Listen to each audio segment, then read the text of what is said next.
And now, the Lowe Post. Welcome to the Lowe Post podcast, live from the Philadelphia Sixers practice facility in lovely Camden, New Jersey, where I am in the office of and joined by the head coach of the 76ers, Brett Brown. How you doing?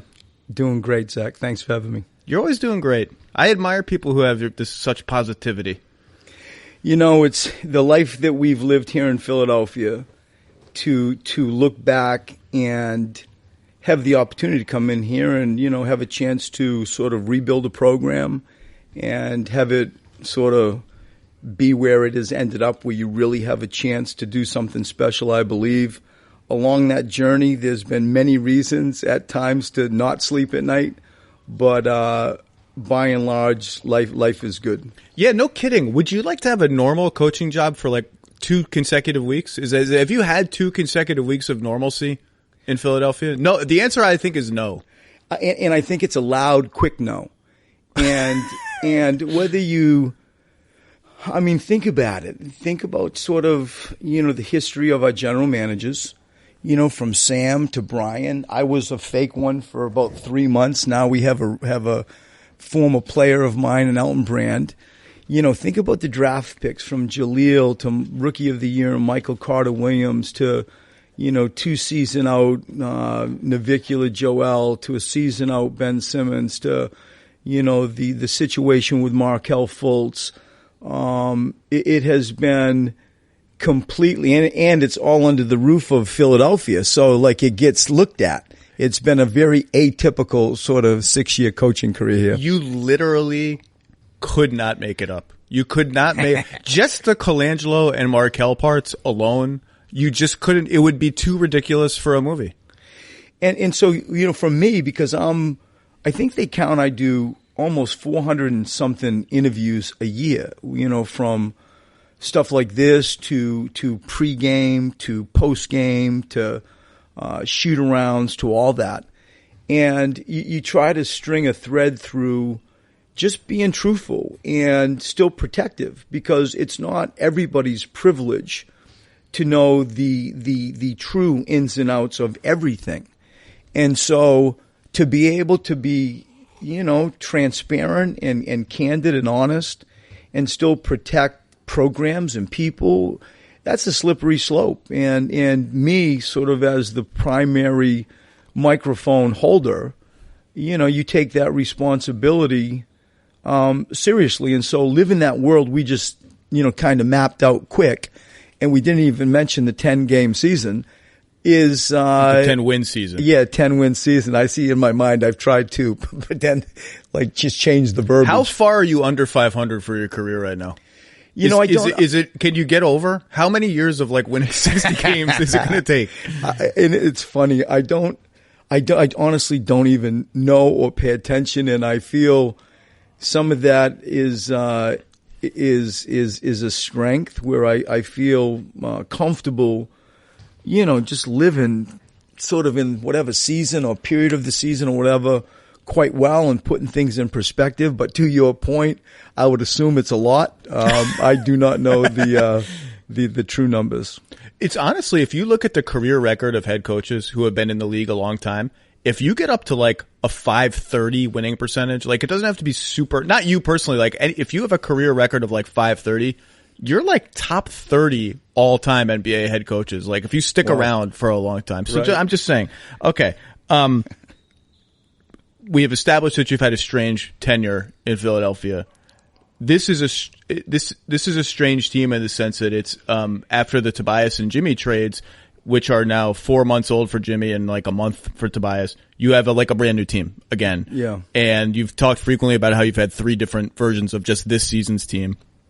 The team you have now is huge. It has been injured, so we barely got to see it. Your starting 5. Apologies to Tim Bontemps. Fantastic 5 with a PH is a horrible nickname. We need to do better than that. Has played only 83 minutes together. So when I watch you guys of late, I've been checking my own impulse to be like, something doesn't feel right. I feel uneasy. I feel like they haven't landed on an identity, because then you remember Joel's missing 8 games and I can say it, maybe you can, he's the best player on the team. And then other guys have been in it, like Butler didn't play there. And we've barely seen the team. So I have to check my own uneasiness. Like, they need some time. That said, we are running out of time before the playoffs. So do you feel uneasy? I don't feel, how do I phrase this? I'm aware. I'm acutely aware of what I think needs to be done. The vision line that I have, the privileged vision line that I have of seeing a bunch of championships and what it really takes to play in May and June lets me say this, I think, with more of a context. We're not even close to the detail of where we would need to be. And so my version of the world as it sits on March, whatever it is, middle of March, is I got to land the plane. I got to keep the people in the boat. You need a spirit. You need to keep people healthy. And to your point, whatever is perfect vanilla as far as simplicity goes and accountability, so that you take the newness of a team and just master simple. That's my goal. When you get into the intricacies of like situation basketball and, down three, catch shot offense, whatever, it's some of that you're going to need some legwork and some experience mastering. And I think that as it sits, no is the blatant, truthful answer. But I do feel like if we got 14 games and then hit the ground running, maintain health and spirit. I like the way that the current of the playoff drags you. You just get caught into a rhythm and playing basketball. And so I hope with some of those things, we will have enough time to pull this off. No, it's interesting. The way you talk about a team, particularly the last 2 years of you guys have been good. You've graduated from process to good. He's always interested me because you can talk X's and O's. I mean, you could mark up on this whiteboard all the different ways Joel has guarded the pick and roll and this, that, and the other thing. But you often talk in your interviews about like sort of an amorphous spirit and culture is like a Spurs word that has permeated the whole league, but like spirit and a feel and an environment in a way that when I listen to you talk, I think he's trying to articulate something. Maybe he doesn't want to get into the very specifics of what he means, or maybe it's hard to even nail down what the specifics are. But you know what I'm talking, like, what do you mean when you talk like that? What are you searching for in a team? I think that when it's 92-92 and you look up at the clock and there's a minute 50 left, that it goes to a different place outside of exclusively execution. I think that when people look down the bench and when people look on a court and somebody's shooting a free throw and you can like look across at somebody and have some level of trust and symmetry, that matters. I've seen it. And it's not about clicking your heels and rolling out talent always. It isn't. And it especially rears its head in the pressure moments. And I choose 92-92, 150 left, game 7, game 6, 5, whatever. You're on the road. Closeout games, pick them. They're coming. And I have lived it. I have coached it before. And it's sort of, missed in regards to how you can quantify it and say it and admit you got it or you don't. It's a vibe. It's a feeling. And I think that it starts with respect from player to player. They don't have to have pizza with each other. They don't got to be hanging out at night with each other. But there is inherent respect earned through a bunch of different examples that add up and accumulate over the course of a year. And so when you just sort of push a team together, albeit talented, and we call it version 3 of the 76ers, some of that stuff you hope happens organically, but it's certainly not happening because the calendar allowed it. The time was not invested, not through anybody's fault, just by fact. And so the spirit of a team matters for some of those reasons. Listeners, if you didn't already know, and I don't blame you, I'm out of touch, the NBA is wild, and Hulu has all the action. They've even partnered with guys like Joel Embiid and Damian Lillard, fringe MVP candidates, who are doing some pretty wild things for Hulu that you just have to check out. Now that Hulu has live sports, I wouldn't blame anybody for getting on board. If you've been late to Hulu, now's the time. A bunch of people are ditching their cable, and who can blame them when you can watch all the live games you want on Hulu Plus Live TV? It has the same channels as cable. For all you fogies like me, the same channels that you know, for only $45. Watch your favorite teams and the biggest games all season long on Hulu Plus Live TV. Again, no cable required. Obviously, there's just constant noise about the relationship between Ben and Joel. I've never really written about it because to me it's just speculation. I don't know those guys. I haven't asked them about it. You see it every day. Are they friendly? Is there tension? If there is tension, is it just stemming from the sort of natural push and pull of what pace you play and who controls the offense? Like, how would you characterize their relationship? Incredibly, at this stage, overrated as it relates to a problem. Mm-hmm. I think that if we all, and we have, Ben, Joel, and I have sat in this office that you and I are sitting in right now, probably too many times in their eyes. You know, like it's almost being sort of sequestered to the principal's office and, you know, stuff like that. But over time, you know, the messaging hasn't pivoted.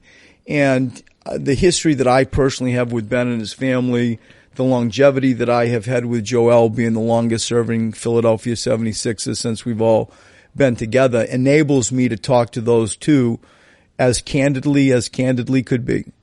And the reality that they need each other, that this is their city, this is their program. You're going to be teammates, I hope, for a very, very long time.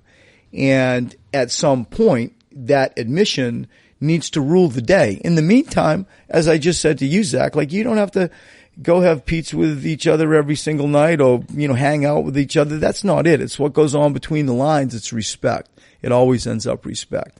And what I have seen is the emerging partnership, relationship, respect between the two. And I think if they were, pick whatever grade you want to give them, they are completely moving up the food chain. They start to understand.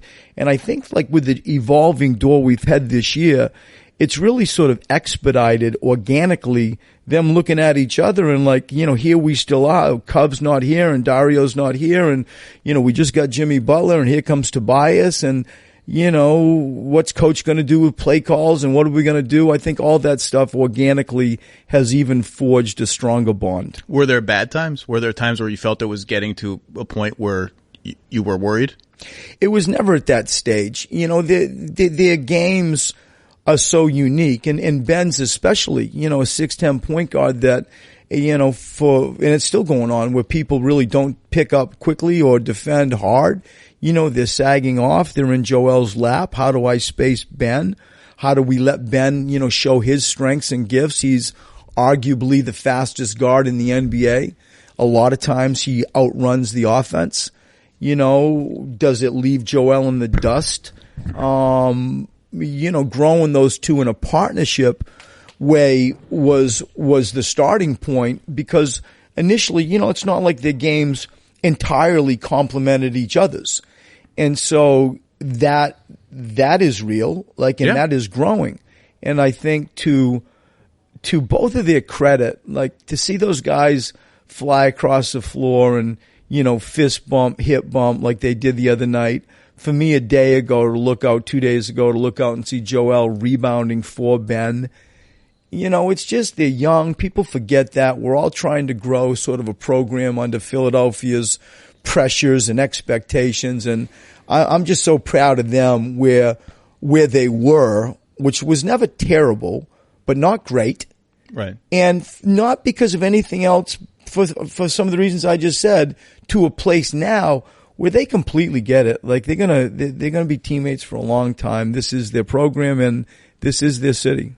The other thing you hear sometimes about Ben from people who scouted him in college and people who watch him and, you know, the people whose job it is on other teams to get intel and this and that is so we all know Ben doesn't shoot jump shots. He started a little bit lately, right? The question you hear is, does he care enough? Does he have the work habits to do it? There's skepticism from some people that he has the work habits to do it, that he has the dog in him or whatever. What does he? Let the skeptics be aware, because you can see the office that I have. We're looking at the court right now. We're looking at the court. So I have beachfront property looking at a beautiful 2-court, you know, 3-year-old kind of brand new stadium. And I see what goes on all the time. And, you know, we're all in here early. At times you leave late. And Ben Simmons has invested time.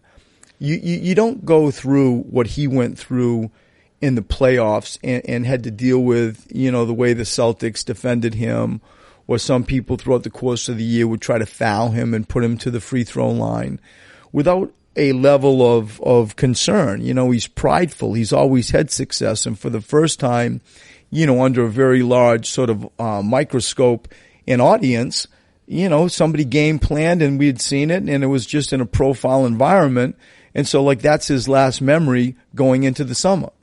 And to see what he has done and the time that he has put in on his shot, on his free throw, it's going to happen. And if anybody ever gets bored, and really wants to come to an NBA game an hour early, go watch him shoot. Watch the quantity of shots that go in. I'll watch tomorrow. I'm good. Look at it. It's real. And you forget what I'm saying. Just sort of bring your calculator and count them. And I think that, for instance, since the All-Star break, I think he's 71% from the free throw line. In general, it hasn't been the greatest of year accumulation-wise, but it's trending in the way that we want. And so I think his work ethic is unfair. I see him completely putting in the time. So now that you have this team of huge players at every position, except for JJ, who's a normal shooting guard with the T-Rex wingspan. Sorry, JJ. The most interesting subplot of watching a Sixers game is unlike watching any other team in the league. There are so many cross matches and weird matchups. And step one is, okay, who is the other team's point guard defending? And we can talk about the other side of it too, but who is the other team's point guard defending? So the game that sticks out in my mind that's recent was Portland. They came in and they had Dame on Jimmy Butler and CJ was on Redick, I think. And, you have said to me before, you do not want to be a waiter. You do not want to be sitting there and calling plays and saying, pass it there, pass it there. But when you got all five out together, I think just by the nature of who they are as players, Jimmy and Tobias start at the side. They start in the corners, they start on the wings, and Ben and Joel control the ball. And I don't think it's a secret that Jimmy, has sometimes struggled with not getting to do as much stuff as he would want.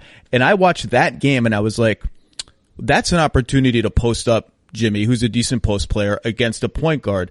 And I wonder if and that just gets at the tension of you want to play fast sometimes, you want to play in a flow sometimes, but sometimes you have the mismatch hunting. And I have seen some more post ups for Jimmy lately when that matchup materializes. That I assume is on purpose, right? It is. And your point is true.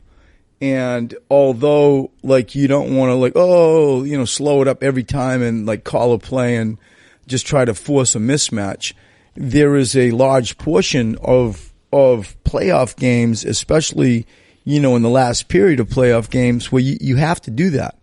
And we do that, and at times we will need to do it more. I think because of the flow on which we play, and especially our half-court offense, which is an open post, anytime they want, they can fly into the rim and we can look at post targets, mismatches. And so growing like Tobias to do that, Mike Scott sometimes gets a smaller guy. Most times the point guard guards JJ. Right. But to your point, there'll be times that they don't, or they get cross-matched, in transition. In the chaos of your game and the chaos that Ben creates in terms of who guards him and who Ben guards, there'll be 20 possessions a game where their point guard is on a guy they don't want their point guard on. Yes. And in this environment especially, I think that we, led by me, have to get better. It's a little bit of the worry that I have with, is there time? The familiarity of that environment that you're talking about, and now go at it and punish that mismatch because, somebody small is on Tobias is real. And so my motive, my notion, my approach is to, put it on the players in the team a lot. Like in early offense, as this game's chugging along and we don't score because Ben hasn't scored in the first 3 or 5 seconds of a shot clock, and you feel something, you guys all day long, you get the right to go to a post and traffic cop and get somebody the ball. And let's play out of it. If it's static, I feel like that's more on me. As you know, you and I spoke before, I see the sport being sort of a third just transition after misses, a third after makes, and a third what I call special teams after free throw, side out of bounds, underneath out of bounds, ATOs. That's a third of our sport. And so like to try to probably dig into that third of it where it's more static hoops and go up mismatches interests me as much as the other environment that we talked about. Has there been the Jimmy film session was the most well-publicized film session of all time, just like the Jimmy practice in Minnesota was the most well-publicized practice. Has there been a second Jimmy moment of tension or yelling or whatever? No. And if there were, I wouldn't tell you. So I'm not sure if those answers contradict each other. No, and that's all right. So you can you can figure that out. But what I will tell you is this, that the first meeting was, I think, unfair to him. It was highly overrated. It was instigated by me. We do this. What do you think? And he voiced some opinions, and some of the other players talked. It was great. That's my enjoyment of coaching. The candid conversation with players. It's always about relationships and competition to me. And so I think that that's part of the team. And in that particular situation happened. To your point, it was got a lot of attention. I hope that I just didn't give it new life. It doesn't deserve it. No, I don't think you did. Yeah, I wish you did, but I don't think you did. No. But it's been, my point is there hasn't been a second one of those. No, there hasn't. And, I feel like he's come in and trying to, figure out our style and us figure out him and how do we help and all of that. And at times it's not perfect, but, I think the underlying motive is sincere. Listeners, you know that getting tickets to sporting events for friends and visitors used to stress me out. There were too many sites to check on the secondary market. Am I getting a good deal? Am I getting the best deal I can get? What if there's a better seat and I just forgot? Well, guess what? SeatGeek has solved all of those problems for you. It pulls millions of tickets into one place. Only have to visit SeatGeek and that's it. And you can easily find the best seats you want for the price you're willing to pay. They have a super easy to use color-coded system. Green dots for good deals, red dots for less good deals. It's very interactive and easy to see where your seat is, whether it's obstructed, unobstructed, all of that. And best of all, every purchase is fully guaranteed, so you can shop for tickets on SeatGeek with confidence. SeatGeek should be your go-to ticket source for everything: sports, concerts, Broadway shows, theater, comedy, all of it. Best of all, my listeners get $10 off their first SeatGeek purchase. Just download the SeatGeek app. Enter promo code Lowe, L-O-W-E, my last name, the name of this podcast. That's promo code Lowe. Bam, $10 off your first SeatGeek purchase. SeatGeek, life's an event, and we have the tickets. Have you talked to Markelle Fultz since you guys traded him?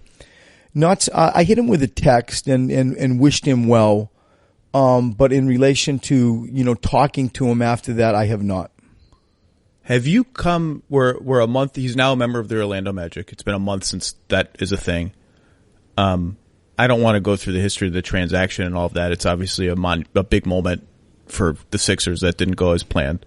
Have you come to any, with a month distance, any finality to what happened? Right. I mean, we all have ideas of how it all happened. The draft, the injury situations in between. To speculate deeply, I'm not going to do. To say this completely sincerely, I will do. He physically, just his basketball body, is as gifted and well built as you could wish for in the design of a point guard. Long arms, big feet, high hips, an intellect that thinks the game, all over the place, like elite, really elite. And so I hope he can take those gifts and truly find success. I believe he's going to come good. I think that with time and maybe less scrutiny and expectation, because he's a good kid, and I do think that he cares. And, his situation obviously has been well documented. But in the light of day and in the rearview mirror, to your point, hindsight for me says that those comments I can speak about freely. I have to ask you, but I'll just ask it baldly. Do you believe that he was physically injured? I do. I think that there was a connection to him, with sort of the mental side of it all. I think that something was up. And I think like his injury, expedited maybe uncertainty about how does this whole thing play out? How does it shake out? And so to point at any other area, I don't think is fair. I don't think it's fair, and I don't believe it. And so I stand by what I said, and I think it's, is it the chicken or the egg or the chicken, whatever. I'm saying the injury started this whole thing, and it ended up where it ended up. One of my flashbulb memories from last year's playoffs will always be the moment in Game 3, maybe, against Boston, where you took Joel off of Horford and put him onto Marcus Morris. I've been thinking about that ever since it happened. Not that it's unprecedented. You understand why you did it. But you talking about in the game or timeouts or which there were extended stretches when it was like his primary assignment was no longer the opposing center. It was Marcus Morris over here on the wing. Yep. I understand why you did it, but Joel isn't.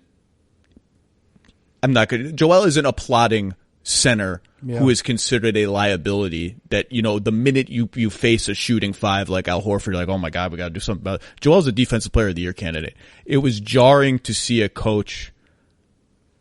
And again, you're not the only one that's done this. I mean, Gobert has problems in the playoffs too. It was jarring to see a coach take a player of that caliber and say, this assignment, maybe you weren't saying this. To me, what you were saying was, you can't do this well enough. It's hurting our team. We're going to put you over here. And now maybe you can help our team over here because Marcus Morris isn't a great shooter. He doesn't have the ball a lot. You might be able to hang near the paint. But I've been thinking about that a lot. What did that mean? Like, what did that mean to you? And what does it say about Joel's pick and roll defense and what the playoff life is going to be if you get a matchup like that? And so where do you begin with this question? Because this is coach speak deep. Go deep. And let me sort of start with this. When we had a math sort of feel to this analytically, like how does it look analytically? C-. Gut feel, how does it feel, Joel? C- for what? Effectiveness, Joel guarding pick and Horford. pop five men. Okay. Yeah, and we had the body of work, for a year. And then you take an elite player like Al Horford is, and it's just punishing and to a point influencing, but the numbers bear out horribly, by playoff standards. And so you have that sort of sitting on your shoulder. Then you have like a gut feel. Am I putting Joe in the best place that I can place him to impact the game? And I feel that it produced a study for us over the summertime of how do we keep Joel Embiid on the floor and maybe do a better job of guarding Horford if that's what the matchup requires. I'll be in the same situation this year, with Boban, to an extreme sort of sense. And lots of other good coaches before me, Pop included, and Doc and Stan, really did not find a way to do that. And maybe I might not too, but I hope to. And so you comment about you take Joe off Horford, kind of why. It was driven out of a bunch of reasons that we try to get him out of pick and rolls as much as possible. And if he were going to be in pick and rolls, it wasn't going to be with Al, because it doesn't, just because you change the matchup, obviously coaches hunt things out. Yeah. And, it was driven, for some of those reasons. Did he take it well? I thought he was okay. Some of maybe you too, some of, maybe the audience would be listening like, oh, Al's going to pick and pop and and shoot a three, and that's why there was equal at times punishment on the catch, go catch. Yeah. Al's great at that. He is. Catch, pump, drive by That's him. right. Yeah. And so it wasn't just, I don't remember the number percentage-wise that he was at. I want to say 40. For the season last year? Yeah, last year. It was like high 30s. It was good. Whatever really it was good. So you don't want somebody like that. So Joe would run out and try to ball, and bam, he'd catch and pull it. And so I felt like it wasn't so much an indictment on Joe. It's like I didn't feel like I was helping Joel. I didn't feel like we were putting him in the best position to stay on the floor and help the team and play extended minutes and stay out of foul trouble and all of that. But it's not going to go away. And here, we'll be back there with somebody. It could be Lopez or pick 'em. And I hope the body of work that we've studied over the summer and the schematic changes we've made defensively will enable us to be better equipped when that situation happens. So you mentioned Boban. Credit to you for being the first coach to, I think, fully realize that Boban is the best player in the NBA and should have a role on any team that he wants and any team that he's on. But you bring up Boban and defending stretch fives. And I was at this Philly-Cleveland game the other night where you guys, you won't say this. I'll say you guys bothered to try for 3 minutes of that game, and that was enough to win. Cleveland tried very hard. But Larry Drew came in with a plan, and his plan was when Boban comes on, Channing Frye comes on for the exact reason we're talking about. And your response to it was, we don't care. Yeah. What appeared to be, we don't care. And Channing Frye got 7 open threes or whatever it was, missed all of them. And it was fascinating to me to watch because it's been on my mind all year. 3 days before that, the Pacers played the Bucks, and there's been a lot of now talk about how the Bucks are allowing a ton of threes, but they seem to be allowing the right kinds of threes. That's right. And whether you believe that or not, that's their goal, right? And something is working. So they played the Pacers. Without checking, Miles Turner must have taken 9 threes in the first half, all wide open. Brook Lopez dropped. Miles Turner's shooting 40% from 3. The math on that is bad. The math on Channing Frye, even old man retiring Channing Frye, taking open threes is bad. But it was really interesting to watch Miles Turner on 3-pointer number 4. You could see him think, have I shot too many? Right. Is it someone else's turn now? What if I miss again? And I really believe that something about how the Bucks have played and other teams that are playing like this is playing into that mental aspect. That's not a random thing. That's a thing they're factoring in. That guy doesn't want to shoot 9 in a row. It's a rare kind of bird who wants to shoot 9 in a row. So were you cool with Channing Frye just letting it fly? We were. And the tolerance, because you're always, and it heats up. You're always asking yourself, what sword are you prepared to fall on? What sword are you prepared to die on? And it gets to be a very significant question when the stakes are higher in the playoffs. When you're playing Cleveland in March 13th or whatever day it was, knowing that it was Boban's first game back, I want to see what we have. I want to feel my own personal tolerance level factored into that, and it will going forward. And as I've admitted to Philadelphia media, that I think that's my job to figure out what do we have. How do I take what we have and make it work? There will be maybe some painful decisions that in hindsight don't help us, that I feel like I have to make before the playoffs begin. And I'm going to do it. And the case that you're talking about is one of them. Just let's see what happens. You have to. What do we have in Boban? Yeah. Because there's two things that you can't ask Boban to blitz. No. That's not an option. And I think two things stand out. First, there is zero doubt, supported by incredible evidence, how effective he is at the rim if he can stay in the game. So if it's a static game and they put Channing Frye in a bunch of pick and rolls and they pick and pop him, or he trails in and that's all they do, well, you got some decisions. But in the pace of the game, maybe Boban's blocking somebody on a drive or a kick ahead or whatever, he still can be positioned at a rim where he can be effective. Offensively, he's still 7'4", and Channing Frye has to defend him. Yeah. And so there is, decisions to be made. And right now in the middle of March, I'm prepared to take some hits and experience some pain so that we can assess our tolerance level when it matters most. That Miles Turner game really encapsulated what the Bucks are doing to me, because it not just because he missed a lot of threes, but because you could see his mind begin to work. And when your mind begins to work, the offense is not going to work. And to your point, and I'm not, clearly there are players you cannot do this against. Okay. It's not, but, you're not getting free throws. You're not getting offensive rebounds, and you're not getting to the rim. And if you go through a stretch of a game where that guy is 1 of 8, like the math doesn't just work. The math you just won the math by a mile. It's really interesting. You know, just finally to your point, when over my, I think it's 19 years, over my years in the league, you see pick and roll defense has changed. It went to a heavy dose about 7 years ago into pushing stuff down a sideline. You know, there was a stage where you'd just chase over under, the big would drop. People called it drop, center field, whatever. And then like that whole sort of pushing, keeping things on a sideline evolved. And then here comes the step ups, and here comes like offensively the snake backs or the cross backs. You could just see the offense react to the defense and so on. But there was a tolerance level when you pushed a sideline pick and roll that, you know, say Joel's back and say Ben's pushing it, and LaMarcus Aldridge just goes sort of unimpeded to an elbow and just starts burying, you know, like elbow 18-foot jump shots after 18-foot jump shots. Historically in my Spurs life, we'd always go and say, you know, what are we prepared to live with? And by and large, you could stick with that for the most part. When you couldn't, and where you couldn't, was when the players just got so like disheartened, or there were stages of the game where you had to do something. Like the players didn't believe.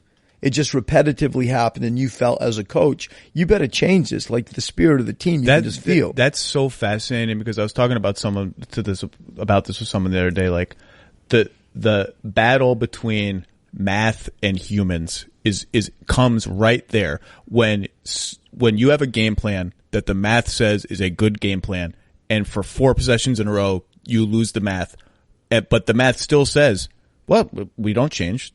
Like 10 more possessions, we're going to win. But you see the players begin to look at you, look at each other, get frustrated, and like, I don't think they care about the math in that moment. That's when you take, in my opinion, like a really big hammer and smash your calculator. It doesn't win games. It doesn't. You know, like the players are the pulse of what's really going on.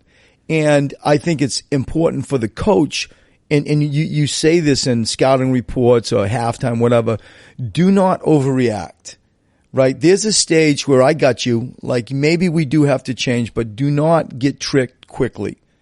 Don't overreact. And it gets back to like, I think also at times the comfort of a player. This is the deal. This is the game plan, and this is the reason why. And then at some point, you might have to pivot out of it when it's just repetitive, and people don't want to see repetitive buckets defensively, competitively. That doesn't keep a team together. That's exactly what it is. To get beat by the same thing over and over again, even if you know in your heart that same thing's not going to beat us much longer, it really tests a lot of fascinating human dynamics. Anyway, I don't want to belabor that. I just thought it was interesting. Listeners, hiring, I can imagine, is one of those things that can be challenging and time-consuming. There are hundreds of job boards. Do you have to post your ad on every one? How do you know that you're not missing the one job board that has the right person? But there's one place where you can go that makes it simple, fast, and smart, and that place is ZipRecruiter.com/LowPost, the name of this podcast. ZipRecruiter sends your job automatically to over 100 of the web's leading job boards, and they don't even stop there. They have powerful matching technology that scans thousands of resumes and proactively finds people with the right experience, and then double proactively invites them to apply to your job. You've done nothing except use ZipRecruiter. Bam, they've found people for you. ZipRecruiter is so effective that 80% of employers, that's a lot. If you shoot 80% from the foul line, that's pretty good. 80% of employers who post on ZipRecruiter get a quality candidate through the site within the first day. You pretty much can't do any better than that. Right now, my listeners can try ZipRecruiter for free, nothing at this exclusive web address, ZipRecruiter.com/LowPost. The name of this podcast, LOWEPOST. That's ZipRecruiter.com/LowPost. ZipRecruiter, the smartest way to hire. You mentioned before you were the fake GM for 3 months. That was your wording, not mine. You can keep it. You were. Weren't you the president of basketball operations for? Did you ever get the title? Did you have business cards printed with the title? No, I would have. I still don't have a head coach business card. No and no. But I think I was. I think you got the title. I think I was. But I candidly, talk with owners that have treated me incredibly. I mean, Josh Harris and David Blitzer are friends and have treated me very fairly over my time here. And we've grown a lot together. We've developed a lot here together. The situation was with Brian was, a very unfortunate, sad situation, and here I am. And so, you try to just help. You just try to do whatever you could to hold us together. And so for 3 months, I did that as best I could. Went through the draft, went through the whole, and had tremendous resources. To think like it was me is just not true or fair. I had firepower all behind me. And Elton's got the same firepower now. Yeah. And, to blink and sort of end up with Elton Brand, who I coached and was in my locker room and experienced, good and bad with me, and now see him 2 offices down as my general manager. I love him. I think he's a star in the making. He's a tremendous person. That's a fine, Zach. That's a fine right there. That's a professional no-no. Actually, that is Zach's phone interrupting his own interview. That's the first time that's ever happened. Okay. Actually, I think how many former players? I mean, what's he earned? $150 million. Like, how much money has he earned over his time? Have the fortitude, the desire, the commitment to get in at 7 a.m, put on a shirt and tie, show up at work, leave late, deal with an agent or a disgruntled player or something that's going on with marketing where we don't want this promotion as the playoffs happen. Happy birthday, Ben. Talk to Joe. Like he's incredible to me because he's seen it all as a player. He's not poor, yet he chooses this job in a really kind of delicate time to want to put his hand up and help. And I think he's a star. And then he does things that are risky and splashy and stuff you didn't have to do to be a competitive team. I mean, you had a competitive team, but none of this was the reason why I brought this up. The reason why I brought this up was now I want to know when your 3-month reign of terror is over. I want to know. So Tobias Harris, I think, is 2 days before the trade deadline. It was marinating a little bit before that, or maybe it was a day before. I can't remember. At what point are you in on that? Like, is it already well down the road at this point, or are you so ensconced in the leadership here where you're in at the very beginning? Like, hey, how about we ask about that guy? Elton would always share things that he felt I needed to know, and he would avoid things that just weren't real. They were just chatter, and way sooner than before it actually happened, there was discussion, about Boban, Tobias. There was tom-toms in the marketplace about other things as well, obviously. But the drumbeat got louder as the deadline got closer, and I was sequestered into a room after one of our games and said, this is now real. It's on the table. And around me was Josh Harris and David Blitzer and Elton Brand and Alex Rucker and Scott O'Neill and myself. And we went through the thumbs up, thumbs down stuff. Just like we ended up all having to do with Dario and Cove. And, I'll remember that night for a long time. And to your point, it was a gutsy move by our owners allowing Elton to do it, a gutsy move by Elton, pushing it to do it. And, I think the people behind the scenes, Alex Rucker and Ned Cohen and Mark Eversley, he's got really good people around him. It's probably the thing I'm most proud of during my 3-month reign of whatever you called it, was we were able to keep people in the boat. Like we really, amongst the turmoil, could keep the coaching staff, the large portion of the front office, the medical staff. We had almost 45 contracts done. Think of that. Yeah. And I think that we have A, people and A, competence. And Josh and the owners were fantastic on allowing us to secure people's future, and continue to move the program forward. What game was that? I don't remember the game. I remember the event. I don't remember. Was it here or was it on the road? It was here. Yeah. I'm just curious. I just thought the timing of these are always interesting. Yeah, was it like a week before, or was it? No, is no, this no. like hours before we learned about I would it? say more hours than like I think a day, 24 hours. And so, without naming names, were there any thumbs down, or do you not go until there's all thumbs up, or at least all thumbs up, and maybe like eh?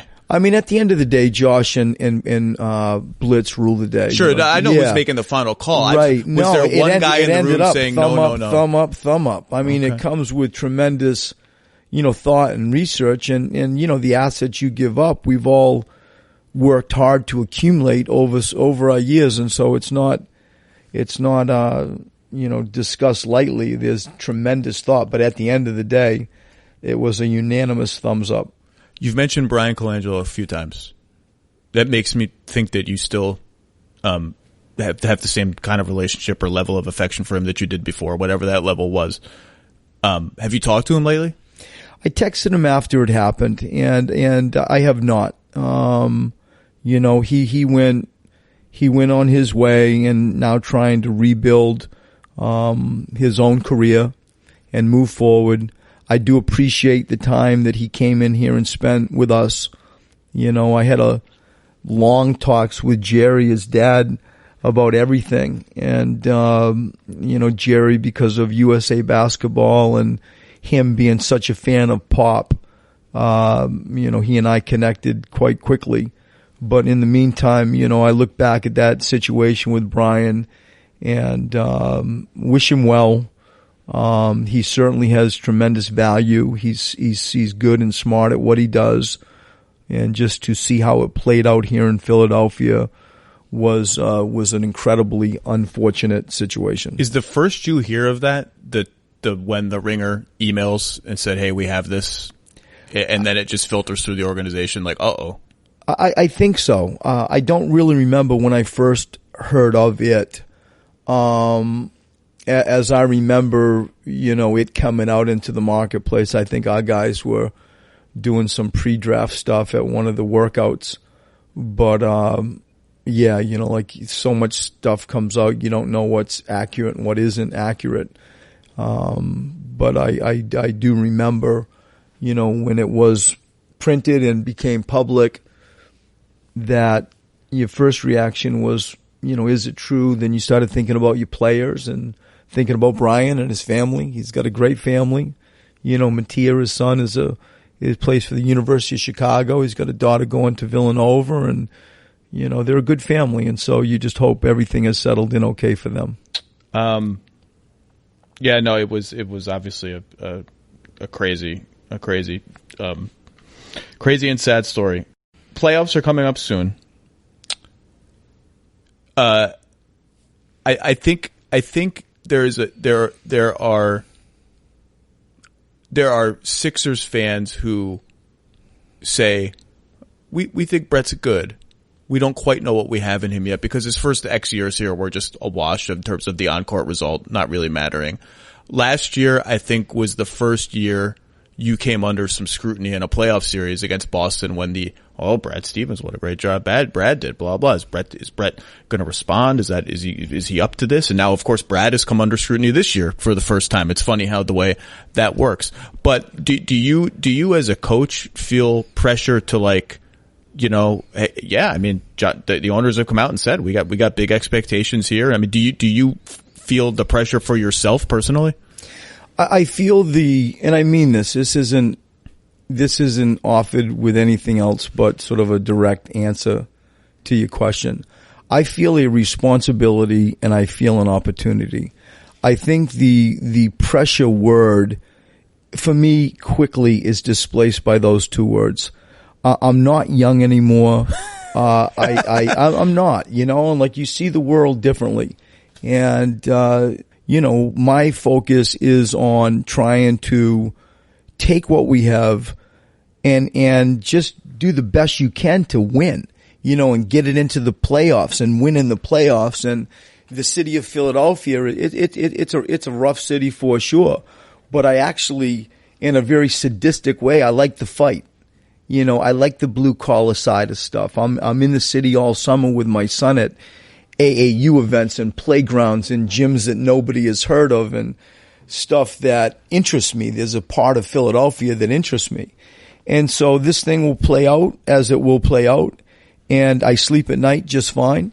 And, excited for the opportunity / responsibility. How is your sleep? How is your mental health? Now there's all this mental health talk about players and the play. No, but I'm being serious about how I think Adam and Kevin Love and DeMar DeRozan have all done a good job spotlighting the sort of dangers of social media and anxiety issues and sleep and all of that.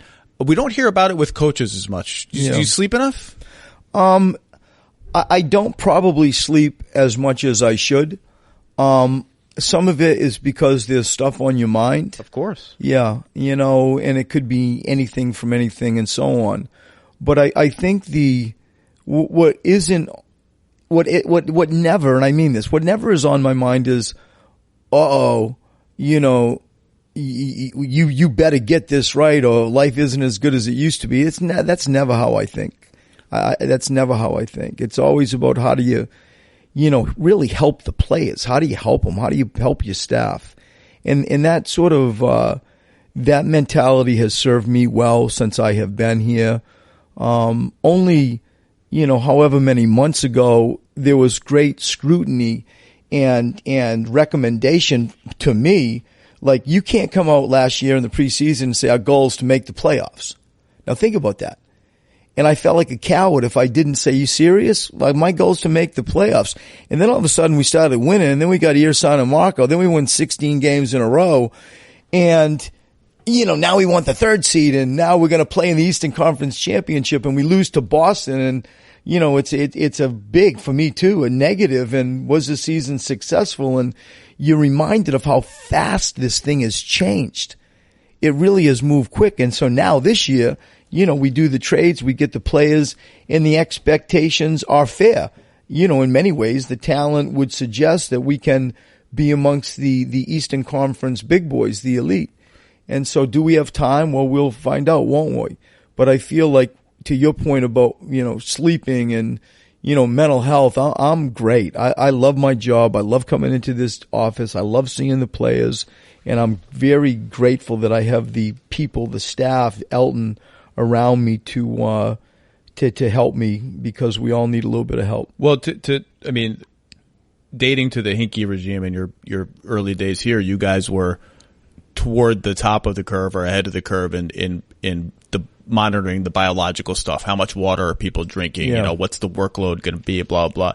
Do you feel that you've done as much with player mental health as you've done with physical health? Is there more to do? What have you done that you think has been helpful for them? Well, first we've hired a performance coach, full-time, travels with me, really has an incredible, history and resume in dealing with professional athletes. So that's kind of first and foremost. We've always been proactive, and I think at the forefront of lots of things, to your point, of the holistic sort of meaning nowadays of sports science. And, the player development, phrasing, the stuff that really falls underneath player development is massive. I believe that, and it's happening now. I think we're going to see it happen in more significant ways. You're going to have like a Team Joel, Team Joel is going to have, a doctor or two, a sports science, a physiotherapist, maybe a nutritionist, a dedicated on-court skill coach, financial advisors, people to help them with presentation in the media or public speaking. Like, think about player development phrasing. Yeah. And then you say, well, here's, somebody that's worth, a couple $100 million, and how are we going to preserve their image and help them? How's this Shirley Temple intake? Is it down? I think it's down. Okay. I think it's down. And, to your question 5 minutes ago about, mental health, it just falls under such a wide range of player development issues, and we feel really positive and confident that we have addressed that. The Spurs were one of the teams, weren't there no phones rules at dinner? It's that maybe for some of the Spurs players, I feel like the no phones thing was a Spurs thing. A Spurs dinner thing. I think that's true. I should know that more quickly. I know here in my first years when we did the team dinners, and we continue to do them, Evan Turner's idea was to, take all the phones and put them in a big jar in the middle and like have a sort of a few hour moratorium, like you just couldn't touch stuff. And how it works nowadays around the league, I don't know, but trying to do team stuff and phones, I got a 14-year-old son. It's quite shocking the volume of man hours that is spent on phones nowadays. He's a baller too. He loves it. He loves Little it. Point guard, right? Yeah, trying to get him to be a Philly point guard, and it's a tough city, and to see the talent come out from this city and the spirit and the toughness is. I'm grateful that I can raise him here in Philadelphia. Speaking of dinners and Spurs, I have to ask you a couple rapid fire Spurs things before we. The Spurs stuff is too good. I'm guessing you cannot free up to go to Manu's jersey retirement ceremony, can you? I don't believe so. I've played tag with Pop on this in RC, but I don't believe so, and I got to look deeper into this. My life moves as quickly as theirs do, but I don't believe so, which hurts me. I'm going to try to go. That's going to be a good one. I mean, you and I have talked about Manu before. There's only one Manu.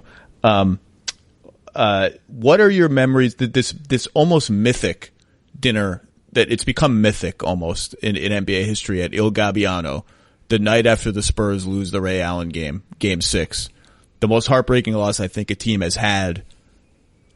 I mean, I'd have to go back and maybe since I've been covering the league, which is 10 years. You go to dinner. Pop is like, we're going to dinner. Everyone's coming. I believe they're like, let's bring family members, whatever is going to be necessary to get us through this night. And we're going to sit and we're going to be with each other and we're going to eat just like we always do. And when I wrote a big story about Manu, I talked about that dinner, and it was him and Splitter and Mills and I think Diaw at one table. And Tiago told me it was the only dinner no one talked. We did not say one word to each other. We just scraped our food around. What do you remember about that dinner? Who are you sitting with? Who are you talking to? What's it like? I remember a few things. First, I remember that the marching orders that came from Pop were swift and deliberate. And this is what we're going to do. We are going to try to find a way to rebuild, regroup, and we're going to do that like he loves doing at a dinner. And we're going to this restaurant. The team will be there, wives, girlfriends, moms, dads, traveling party. You can imagine the entourage that goes to the finals. And so everybody is not welcome. Everybody will be there. Like those are the marching orders. And there we were. So I remember that first. I remember sitting with Pop, next to Pop, with our coaches, and watching him, walk from sort of table to table to table, talking to the families and the players, and trying to do whatever he could to reclaim the spirit, remind them that there's more to do. And, none of this should surprise any of the listeners or you, like we all get Pop's gifts and strength, and this is so up his alley. And, just another, maybe the most defined reminder of stuff like this that he is, so gifted at. Who else did you talk to? Oh, I hit all the players too. I would walk around foreshore and touch the players. You just wanted to, and if it was nothing more than a fist bump or, a sentence, maybe 10 minutes, I walked around and also tried to, do something with every single player. Like you just go way out of your way to make sure you did your part in trying to help us get back on track. Where'd you watch the clinching game the next season when they avenged the Miami loss and win what ends up being the last title of the Duncan era? I'm in a hotel room in Philadelphia, and I'm looking at it thinking that where we were and the level of disappointment to rebuild that and play the style that they were playing at that stage, because their style has changed. I give Pop credit. It's sort of like a evolution, chameleon, take your talent, make it work type stuff.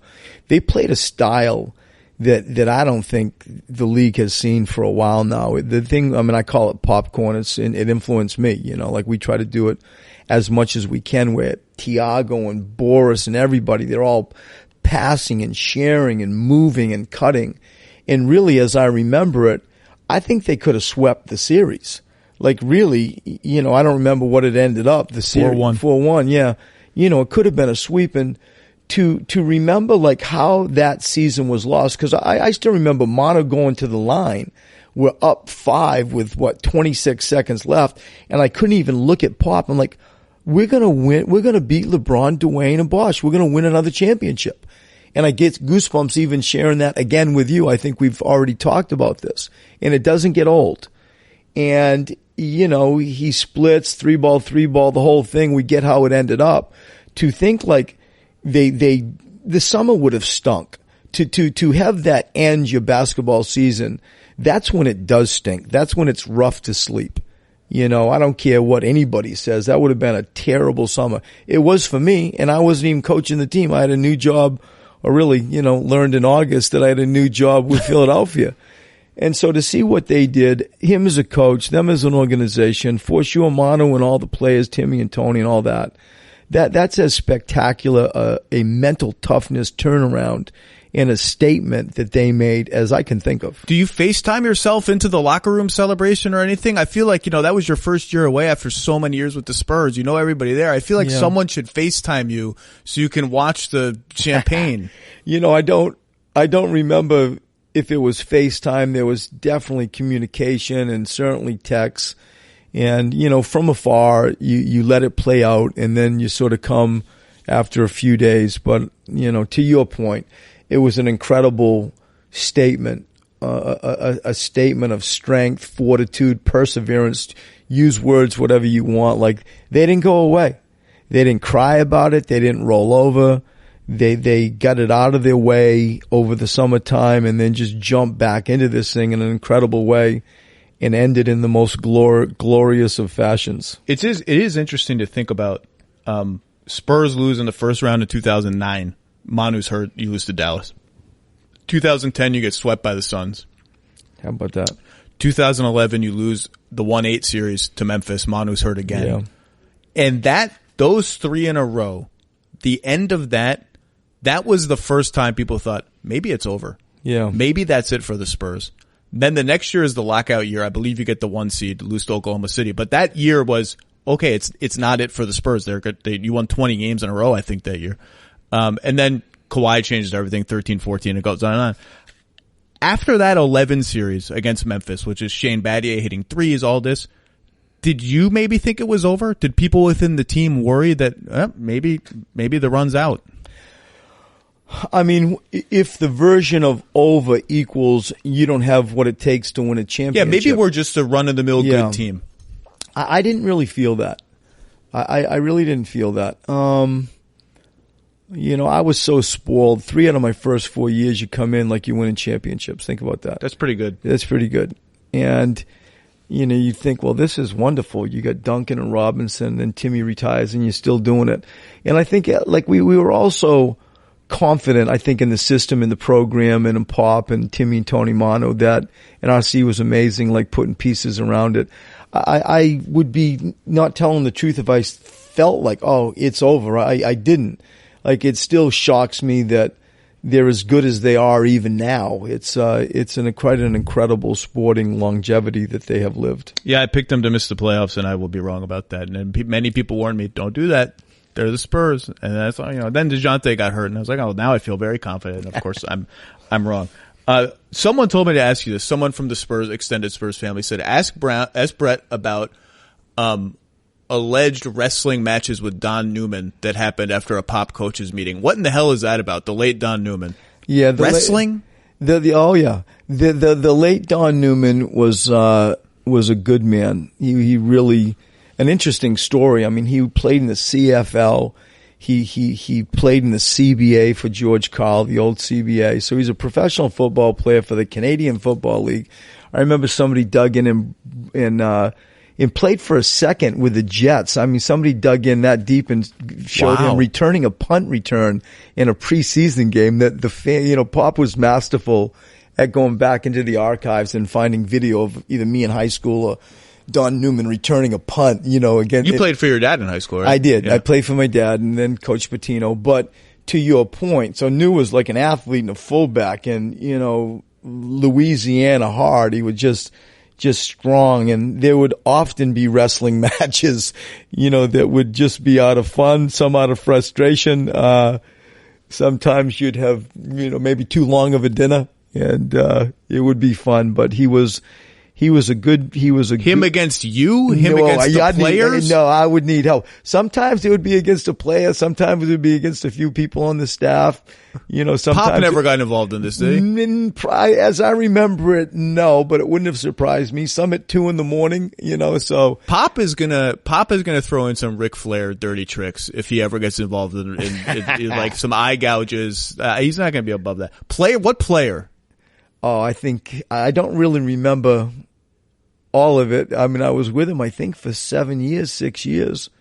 And it was just in good fun. It would happen very, very rarely, but I'd be lying if I told you it never happened. I want like Matt Bonner to jump in. For some reason, I'm thinking of Matt Bonner. I don't know why. How about Monique Batia? Last question, and I'll let you go. Because we're in Philadelphia, I have to ask you this. You've had such a unique tenure here. If you actually go through all the names of the players who were part of the process, it's so many players. 120. I think it's 120 or 30. Like I was a high school teacher for 2 years. 2 years, that's it. I can't remember all the students they had. Like, they could line up out there, I'd remember half their names. 2 years. Is there a player, like a forgotten process player, that you are especially fond of or remain in touch with, or you're like, man, I got to get back in touch with that thing. I'm so curious to know what Hollis Thompson is up to right now. Is there a guy like that is still like near and dear to you that Philly fans, it's like 17 iterations of the team ago, they've just totally forgotten about him? To sort of like declare one person, no. What I would tell you is, like, I stay in touch, once a year, twice a year, a random text, hey, how are you, with the very large majority of my players. I am shocked. Like, every time we go out to do the national anthem now in season 6, where you're across the line and you're looking down, to be able to like see either a coach or a player that used to be here interests me. I'm proud of that. Yeah. AI was here. I saw him walk out. Yeah, he was here today. How cool is that? I had a film session today. We're going through situation defense, when we'd trap, when we wouldn't. And Alan's in the building. I bring him over. I sit him down with the team and, have a chance to talk and share some stories with him and him with me. And you look behind me and you see all these banners of Philadelphia royalty with Wilt and Julius and so on, and AI and Charles, and it's quite special. But to your question, we've had a lot of people come through here. I think the number's 140, 130 maybe. I think it's 27 point guards. My God. Yeah, no, there's real numbers. That's amazing. There's real numbers out there. And that can't be true. Yeah, you know what? It can. It actually. I think true. it is. I mean, one of my true. point guards, Tim Frazier, came in and, I shook his hand and started him, and ran a middle pick and roll for maybe the whole game. I literally have no memory of Tim Frazier playing for the 76ers. Yeah, I mean, he's played for a million teams, but I don't remember that happening. There are a lot of players that aren't in the NBA anymore. Oh, in fact, the very large majority are not in the NBA. Like if anymore. you said Tony Roten, like I remember Tony Roten, Yeah. of course, but Tim Frazier, I've got no memory of playing for Philadelphia. People like Hollis, who's playing over in Greece, and Henry Sims was always one of my favorites. There's another one, Georgetown, right? Henry yeah, Sims, and good people, like just he looked like a big guy who could shoot. Like, why couldn't he stick in the league? I don't know where the hell he is. I think he's in business. I think he took his Georgetown education and made some money and now jumped into real life. But no, he was good people and he could shoot and he certainly was tough. Yeah. Maybe the speed of the game got the better of him, but MCW's out of the league. In Rookie of the Year. I mean, think about that. Like I suspect there aren't many NBA Rookies of the Year who, are out of the league. He'll be back. I think that he will be back. I think he's good enough, big enough, has a position. Hopefully he can just keep working on his shot. Well, the point is, Coach, it's been a long journey, but here we are. The playoffs are almost here. You got a killer starting five, and Eastern Conference is shaping up to be a lot of fun. Maybe not as fun for you as it is for just the neutral parties like me, but I'm glad as we've said before, not a lot of coaches stick through the 27 point guards to get to the team that can make the finals. So I'm glad for you and your family that you have. I wish you luck, and thanks for taking a little time for us. Zach, thanks. It's always fun talking.